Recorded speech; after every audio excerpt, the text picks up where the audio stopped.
Are you serious? Are you serious? Folks, we're going to get into the mind of North Korean dictator Kim Jong-un, and maybe we can understand the spoiled brat that he was as a child, and that's not his fault. It's because of the horrific leadership of his grandfather and father that created this little monster who now rules an entire nation of North Korea and is willing to do what? Kill his whole family, basically? Feed his uncle to a pack of 120 hungry hounds from hell? Are you serious? In a cage? What? And gunning people down, murdering, imprisoning Christian, torture chambers in these prisons. This kid is completely warped, and something demonic is going on. Well, I want to thank Rosemary Olson out of Chile for sending me a report that's actually from Israel, from the Israeli Online. I think it's what it is. I'll give you the link in the description. Kim Jong-un's escort reveals the truth about this North Korean leader's corrupt childhood. Kinji Fukimoto, the head chief of the former North Korean leader and the personal escort of his son and successor, Kim Jong-un, speaks on the behavior of this overly spoiled child. At the age of 7, he was already driving his own personal Mercedes-Benz. And by age 14, he was smoking and drinking huge amounts of vodka. Now, the shocking and disturbing stories of North Korean leader Kim Jong-un are nothing new, but now one of Kim's closest escorts has revealed new information about his corrupt and spoiled childhood. Kinji Fujimoto, Kim's personal escort for over a decade, has come out to warn the world of the dangers of the leader of the most isolated country on the planet. Fujimoto says that despite the Western rhetoric exposed by Kim Jong-un, the leader has a passion for the pleasures of life that he learned in his developed world. He says that Kim is a real playboy who grew up like a kid in Hollywood, throwing away nearly $386 million a year, while the majority of his country suffers from subhumane conditions of poverty and starvation. According to Fujimoto, Kim received a Mercedes-Benz when he was only 7 years old and was glued, like most other kids, to video games like Mario Brothers and you know. Anyway, Fujimoto, who is now 66 years old, was the head chef for Kim Jong-un's father and former leader of North Korea, Kim Jong-il, but was given another job in the palace to care and be the escort, the personal escort or chaperone for the leader's young son, Kim Jong-un. Now, at the palace, I pretty much had two jobs. One was be the head chef for Kim Jong-il, and second, be the Kim Jong-un caretaker, in which I meant to play with him and keep him entertained. I can tell you that I was probably the closest person to him when he was young, and I even felt that he was my own son. So, you know, this is difficult for this man to have to share this information, but he's doing it on behalf of humanity. He's doing it on the heels of the United Nations report of the absolute cruelty and crimes to humanity that Kim Jong-un is committing. The demons are loose. The hordes, the hounds of hell are loose in the North Korean regime. And according, he said to Fujimoto, his testimony, which he gave during meetings between families from North and South Korea, ever since Kim was 6 years old, the chef spent hours upon hours with this little boy. They played together, they ate together, sometimes they even slept in the same bed together.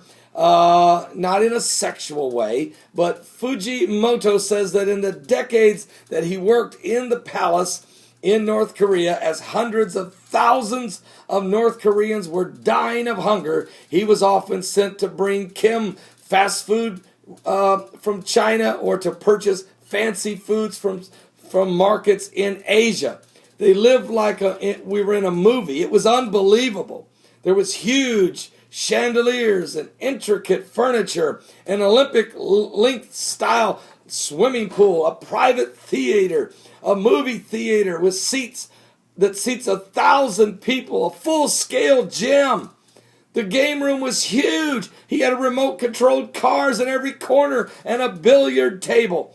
And according to his personal escort, Kim Jong-un learned to drive his car at age 7 because they put a box under his feet so he could reach the pedals. And the guide sat beside him telling him what to do. His first car was a Mercedes-Benz, and after that he bought another Mercedes. It was bulletproof. Also, Kim Jong-un used to spend great amounts of time with his brother Kim Jong-chol. The two liked to put on musical performances. While Kim Jong sang the ABCs and Jong-chul played the electric guitar, the performances were put on for family celebrations and birthdays. The older brother, Kim Jong-chul, was not chosen to be leader of the Democratic People's Republic of Korea because, according to Fujimoto, his father saw him as too feminine. Another brother, the eldest of the family, Kim Jong-nam, was thrown out as a possible leader after attempting to flee Tokyo with a fake passport in order to go to an amusement park. So, Kim Jong-un, the third son, was more mature. He hated those that treated him like a child, said Fujimoto. And when he was 9, people were already calling him the little general. According to Fujimoto, in most detailed testimony of life in North Korea's leaders yet, Kim Jong-un was never willing to lose games. And when he did, he would turn over the tables and get violent. He used to yell at his guards. He loved the basketball players, though, from the Chicago Bulls. He loved Michael Jordan and Dennis Rodman, who has now become his closest friend over the past few years. And it goes on. Folks, this thing is getting uglier by the... Now, look, he's not the first spoiled rich kid in the world, and he won't be the last.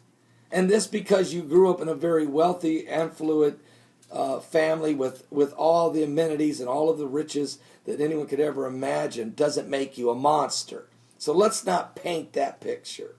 What made this young man a monster was the conversations, no doubt he heard, around the dinner table. How pathetic the people were. How the little people were scum and useless and worthless. And would hear his father and his grandfather, no doubt, order people to be thrown into prisons and tortured and to be executed. And that to them, this was just an everyday occurrence because they lived in a fantasy world. They were special. They were privileged. And they were better than everyone else. And then they didn't care. They were not taught the real moral values of understanding your fellow man, by understanding humanity. The devil has put these people in position to rule the North Korean people with a rod of iron. Now, I have been saying, I'm not prophesying, so don't anybody go out here and say, you hear this, Begley prophesied this. No, this isn't a prophecy. I'll tell you when I have a prophecy. I'm not ashamed to do that. This isn't. This is a gut feel. This is just a gut feel. It wouldn't shock me at all. Let me say it that way. If this man is not executed within 6 months. Because he is the third generation. The people purely hate these guys. Somebody is going to either blow up where he's going or put a bullet in his head or something. But it can't go on forever. The atrocities, the prayers of God's people suffering in that country, it just can't go on forever. It's going to come to an end. China's not going to like it, but it's still going to happen anyway. The judgment of God is going to fall on Kim Jong-un. I really believe that. So pray for the people of North Korea. Seriously, pray for these poor people of North Korea that have suffered, and beyond our comprehension. And they're isolated. They've been shut out to the world. They don't even know there's even such a thing as YouTube. They have no idea how, because of the cruelty, the poverty, and the lack of understanding of what's going on really in the world. It's heartbreaking.